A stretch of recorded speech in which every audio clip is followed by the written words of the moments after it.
Bismillahirrahmanirrahim. Assalamualaikum warahmatullahi wabarakatuh. Perkenalkan, nama saya Sofa Fitriani, Prodi Pendidikan Ekonomi semester 2. Baik, saya akan mempresentasikan materi yang berjudul Belajar dan Pembelajaran. Ada 6 pembahasan, yaitu 1. Pengertian belajar dan pembelajaran, 2. Unsur-unsur belajar dan pembelajaran, 3. Faktor yang mempengaruhi belajar, 4. Jenis-jenis belajar, dan yang kelima tujuan belajar dan pembelajaran, dan yang keenam metode-metode pembelajaran. Baik, langsung saja ke pembahasan yang pertama, yaitu pengertian belajar dan pembelajaran. Pengertian belajar adalah perubahan yang relatif permanen dalam perilaku atau potensi perilaku sebagai hasil dari pengalaman atau latihan yang diperkuat.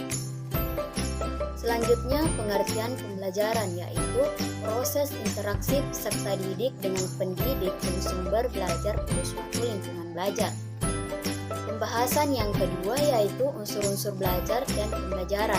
Ada 5 unsur belajar, yaitu yang pertama motivasi siswa. Yang dimaksud dari motivasi siswa adalah dorongan yang menyebabkan terjadi suatu perubahan atau tindakan tertentu. Yang kedua, bahan belajar. Yang dimaksud dari bahan belajar adalah suatu belajar yang penting mendapatkan perhatian dari guru. Yang ketiga, alat bantu belajar. Merupakan semua alat yang dapat digunakan untuk membantu siswa melakukan perubahan belajar. Yang keempat, suasana belajar adalah suatu yang menyenangkan dapat menumbuhkan gairah belajar. Yang kelima, kondisi subjek turut menentukan kegiatan dan keberhasilan belajar. Adapun unsur-unsur pembelajaran ada 4, yaitu 1. Tujuan pembelajaran adalah suatu yang ingin dicapai dalam kegiatan pembelajaran, yaitu perubahan siswa ke arah yang lebih positif. Yang kedua, materi, yaitu harus direncanakan dan dikembangkan sesuai dengan tujuan. Yang ketiga, kegiatan pembelajaran, yaitu harus menggambarkan aktivitas siswa. Yang keempat, evaluasi, yaitu dilaksanakan pada kegiatan pembelajaran. Pembahasan yang ketiga yaitu faktor yang mempengaruhi belajar. Ada 2, yaitu faktor internal dan faktor eksternal. Faktor internal adalah faktor ada dalam diri individu yang sedang belajar. 2. Faktor eksternal adalah faktor yang berasal dari lingkungan luar dan dapat mempengaruhi belajar. Selanjutnya, pembahasan yang keempat yaitu jenis-jenis belajar. Ada 4. Yang pertama yaitu rasional, yaitu proses belajar menggunakan kemampuan berpikir sesuai dengan akal sehat. Kedua, belajar abstrak, yaitu proses belajar menggunakan berbagai cara berpikir untuk memecahkan masalah yang tidak nyata. 3. Belajar keterampilan, yaitu proses belajar menggunakan kemampuan gerak motorik dengan otot dan urat syaraf. Yang keempat, belajar sosial, yaitu proses belajar memahami berbagai masalah. Pembahasan yang kelima yaitu tujuan belajar dan pembelajaran. Ada 3 tujuan belajar, yaitu 1.